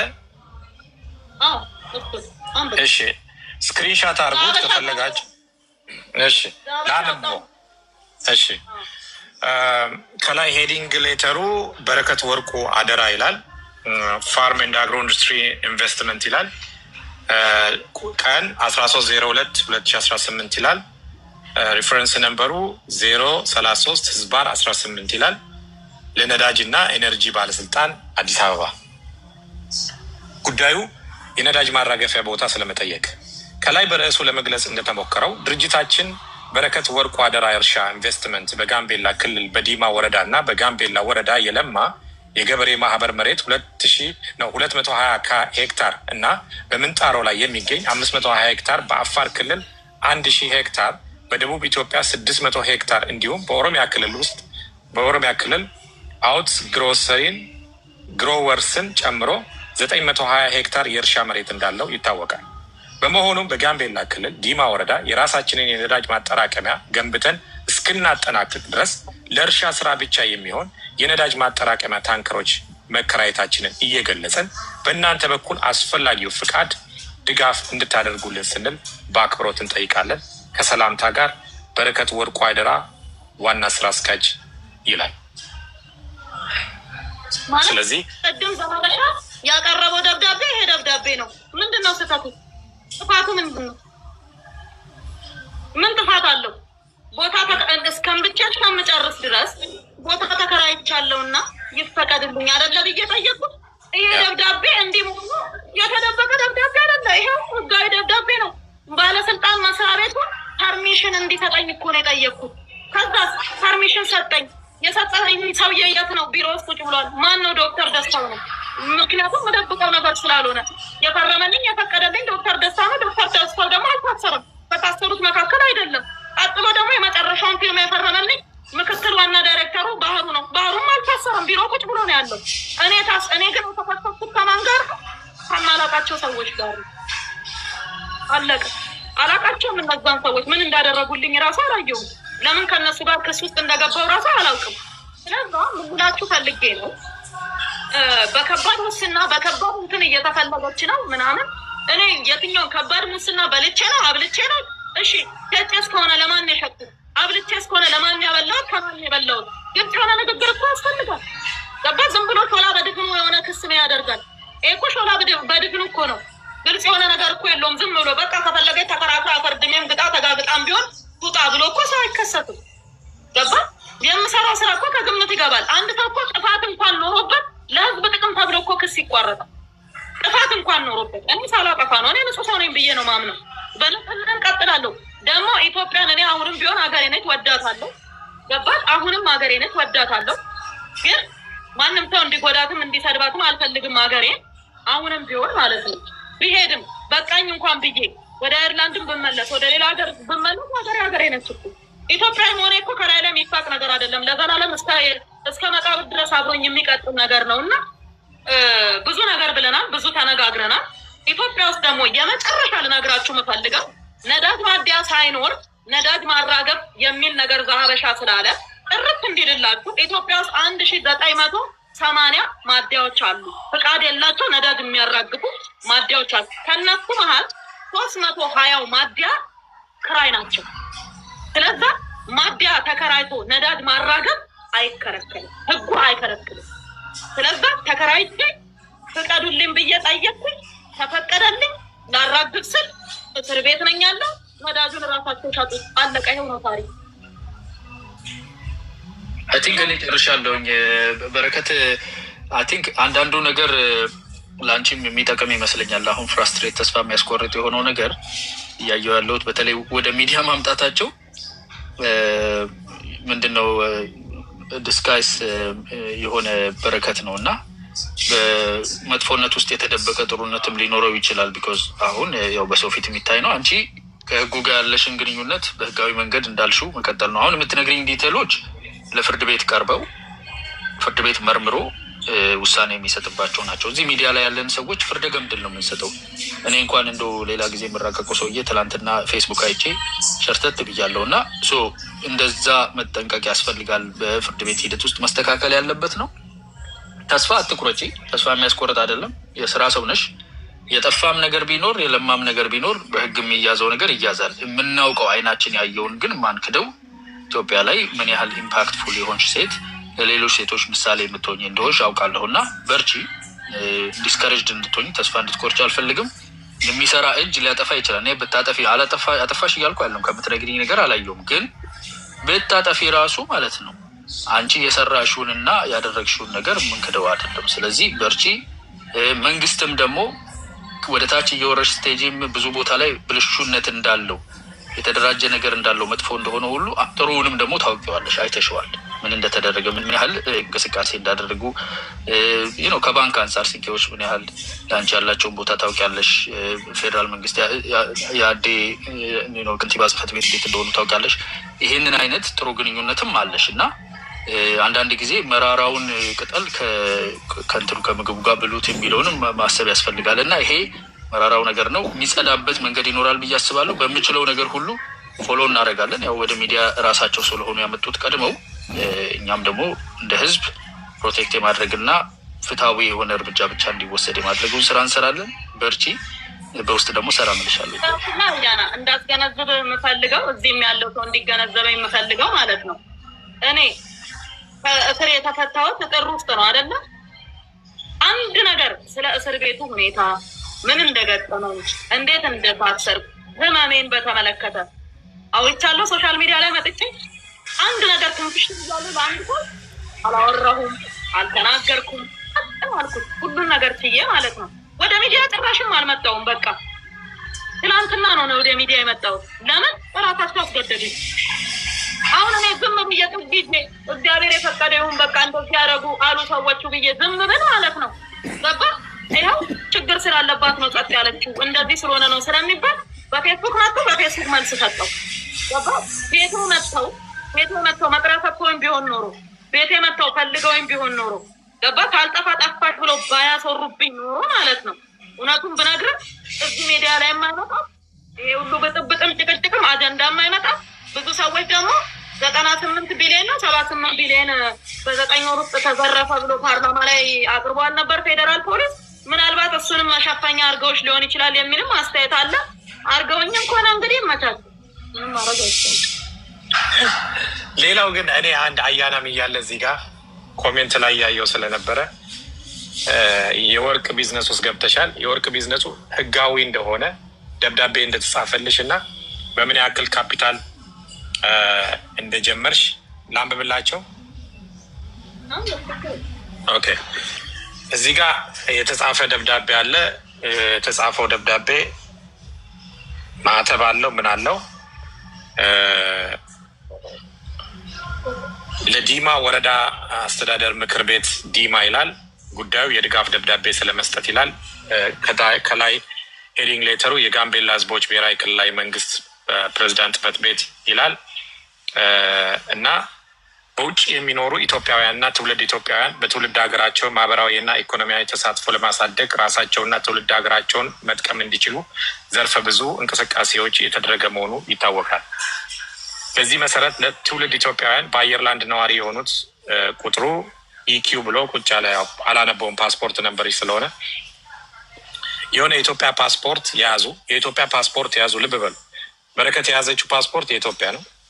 የሆነ የኢትዮጵያ ፓስፖርት የያዙ ወይዘሮ በረከት ወርቁ የተባሉ ዲያስፖራ በሀገራችን በተፈጠረው ምቹ የንግድ ኢንቨስትመንት እድሎችን በመጠቀም በ500 ሚሊዮን ብር መነሻ ካፒታል በጋምቤላ ክልል ዲማ ወረዳ ዘመናዊ የወርቅ ማምረት ስራ ዘርፍ መሰማራት እንደሚፈልጉና ለሚመለከተው ተቋም የድጋፍ ደብዳቤ እንዲጻፍላቸው በደብዳቤ ቁጥር T/30/8517/18 በቀን መስከረም 08/20/2018 ከኢትዮጵያ ዲያስፖራ አገልግሎት የተጻፈ ደብዳቤ ደርሶን ተመልክተነዋል።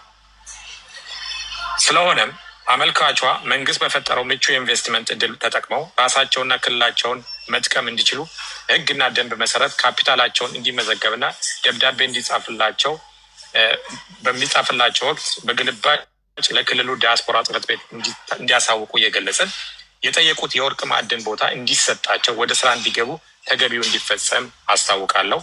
ፋይል ለክብርት ርዕሰ መስተዳድር እንዲያውቁት ለክብር ምክትል ርዕሰ መስተዳድር፣ ግልባጭ ለርዕሰ መስተዳድር ካቢኔ ጉዳዮች ጽሕፈት ቤት፣ ለክልሉ ዲያስፖራ ጽሕፈት ቤት፣ ለክልሉ ማዕድን ሀብት ልማት ለወይዘሮ በረከት ወርቁ አይደራ ይላል።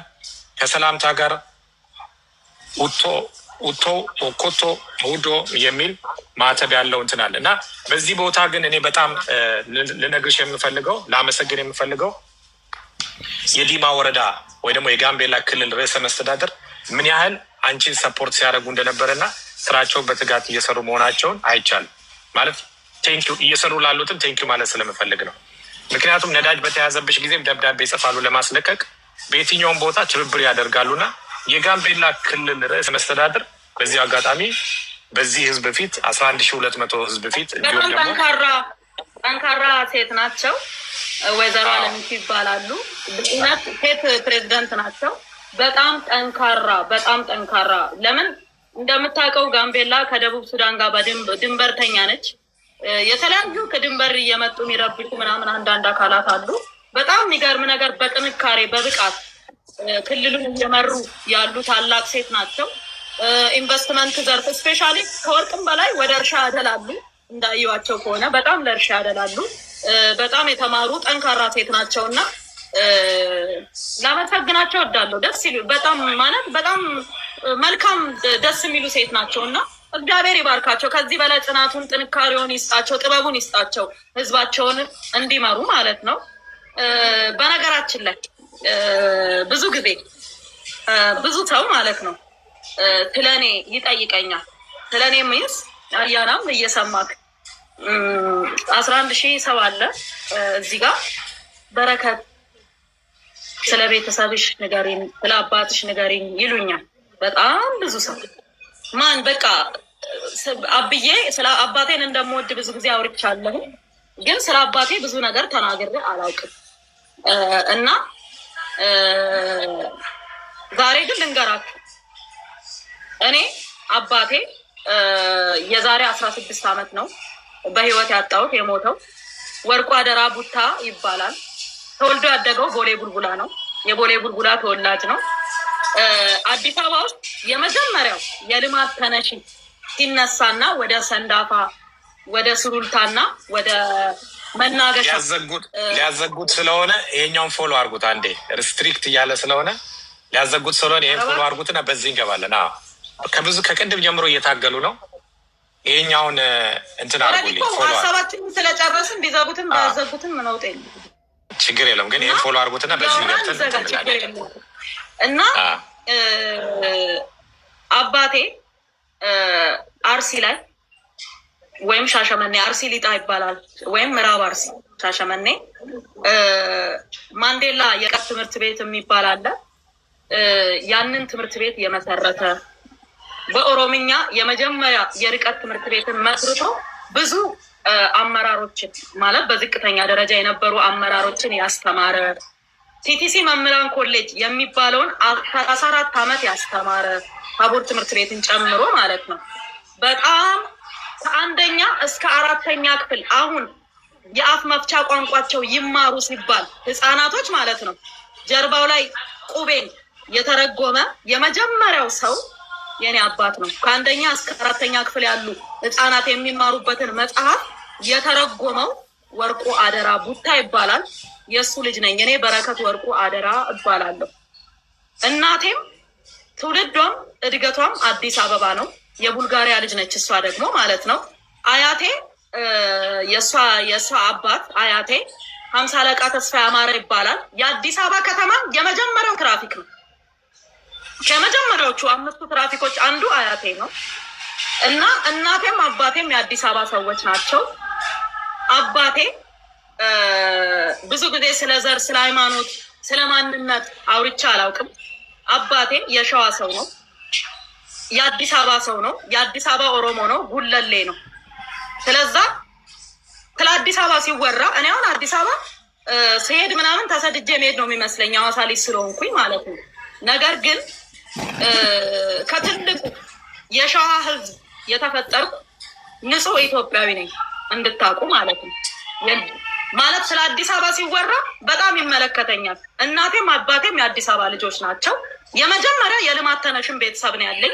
አዲስ አበባ ላይ ኤርፖርቱ ማስፋፊያ ሲደረግ ይሄ አዲስ አበባ ራንዌይ ማለት ነው የአያቴ የጤፍ እርሻ ነበረ እና ብዙ ጊዜ አውርቼ ስለማላት ሰዎች ብዙ ጊዜ ይደናገራሉ። በረከት እንዴት ናት? ማናት? ምንድናት? ይላሉ እና በግልጽ ስነግራችሁ ከታላቁ የሸዋ ሕዝብ ከኦሮሞ ሕዝብ የተፈጠርኩኝ ኢትዮጵያዊ ነኝ እንድታውቁ። ይኸው ነው ታሪኩ። ጨርሰናል። በቃ አያና እደውልልሃለሁ። ደውያስ ኦኬ። በጣም ደስ የሚል ዲስኬሽን ነበረን። እኔንም ጋዜጠኛ አድርገሽኛል ዛሬ እና ምናልባት መቀጠልም የለብንም አዎንታ ስላልገባ። ግን ረቢራ አካውንቱን ከመልቀቁ በፊት ነው አዎንታ በረከትን ሲናገራት የነበረው ሲያስፈራራት የነበረው የሚል ስክሪንሻት ልኮልኛል። ማስረዳት ከተፈለገ አይ ቲንክ እሱ እንትን ይላል። ህዝቡን ሊያው ያሳይ ወይስ ይቅር? ሌላ ጊዜ አዎንታ ምናልባት ጽፌለታለሁ፣ ቴክስት አድርጌለታለሁ። አይ ሁለታችንን አገናኘን እና እንወያይ የሚል ከሆነ በሌላ ጊዜ በረከትን አግኝቼ እንትን ማለት እንችላለን። አንዳንዱ ይቅር፣ አንዳንዱ ያሳይላል። ባለበት አይመረጥም። እሱ አይመጣልንም። አዋንታ በረከት ያለችበት ድርሻ አይልም ብለህ እስከ ኦኬ።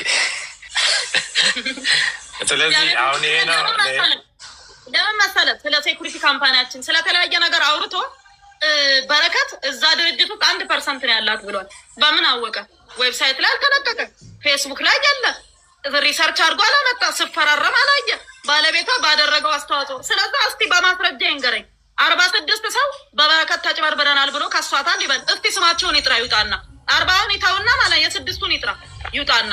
ስለዚህ ዝም ብሎ ሾላ በድፍን የሆነ ክስ ነው የሚከሰኝ።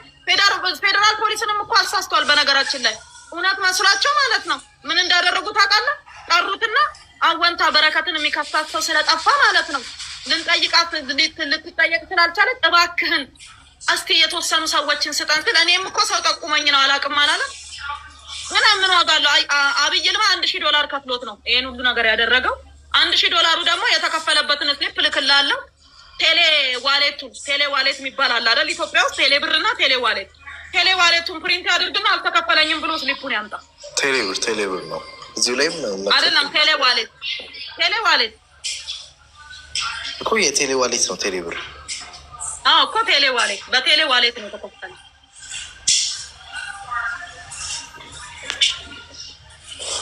ኦኬ። እና አይ ቲንክ አያናም አሁን በደንብ ተረድቶት ባለበት ይላል። እስቲ አዎንታ እዚህ ስር እንዳለ አንዳንድ ሰዎች ይነግሮኛል፣ የኔ ሞዴሬተሮች። አዎንታ ከቻልክ 10 ደቂቃ 20 ደቂቃ፣ እኔም ከዚህ በኋላ ብዙ መቆየት አልፈልግም። ከዚህ በኋላ ብዙ ሪከርደሮች ሪከርድ የተደረጉ ስላሉ ሌላ ለዩቲዩበሮች እና ለሪከርደሮች ትተናል። ይወያይበት ህዝቡ። በረከት እዚህ መተሽ እንደገና ደግሞ ኢትዮጵያ መሆንሽን ለእኔ በዋትሳፕ ስናወራ ቪዲዮ አሳይተሽኛል። ቅድምም ላይቭ ከመግባታችን በፊት በ10,000 ሰው ፊት መነግራችሁ ይኸው ብላ መኪናዋ ስትወርድ የመኪናዋንም ታርጋ ሳይታኛለች። አዲስ አበባ እንደሆነች የመኪናዋን ታርጋ ሳይታኝ ስትገባ ነበረ። እኔ አይቻለሁ።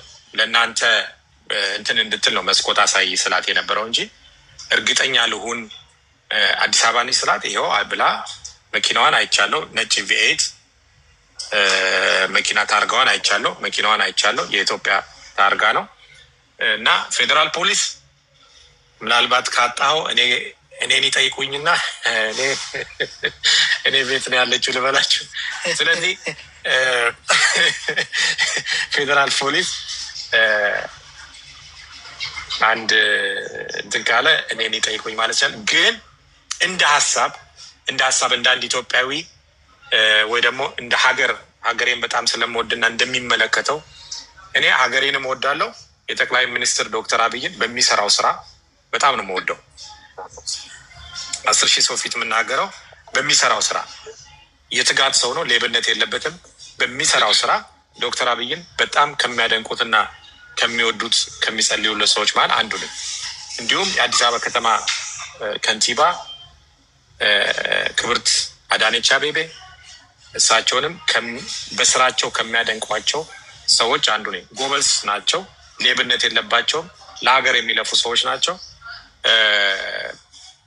በጣም የምወዳቸው ብዙ አመራሮች አሉ። በዛ ውስጥ በዚህ ህዝብ ፊት አደንቃቸዋለሁ። ዶክተር አብይን በተለየ ሁኔታ ከምንም ተጠቃሚ ሳልሆን የምንም ተጠቃሚ አይደለሁም። እኔም እንዳንቺ 200 ካሬ ሜትር ፍራኦል የሚል የተሰጠኝ ምንም ነገር የለም። ስለተሰጠኝ ሳይሆን ሀገሬን ስለምወድና ነገ ለልጆቼ የተባረከችና ሰላም የሆነች ሀገር እንደሚያስረክቡ ስለማቅ የተጀመረው ጅምር ከግቡ እንዲደርስ ከዶክተር አብይን ከሚደግፉት ኢትዮጵያዊ መሀል አንዱ ነኝ። ስለዚህ እንደዚህ አይነት ለሀገር የሚለፉ ሰዎች እንደዚህ አይነት ኢንቨስተሮች ሲመጡ ሰከን ብሎ ነገሮችን ማየት፣ ምክንያቱም እንደዚህ አይነት ማሳደዶች ከዚህ በፊት የነበሩ ትሬንዶች ስለነበሩ ያ ነገር አሁንም ቀጥሎ እንዳለ አይነት ስሜት ይሰማኛል። ስለዚህ ምንድነው ማለት የምፈልገው ብልጽግና ተለውጧል ከተባለ ሙሉ ለሙሉ ከላይ እስከታች መለወጥ አለበት ብዬ አስባለሁ። ከታች ያለውንም ነገር ደግሞ ዲቴል ገብቶ መለወጥ አለበት ብዬ አስባለሁ። የቢሮ ኃላፊዎች የድምፅ ሪከርዶች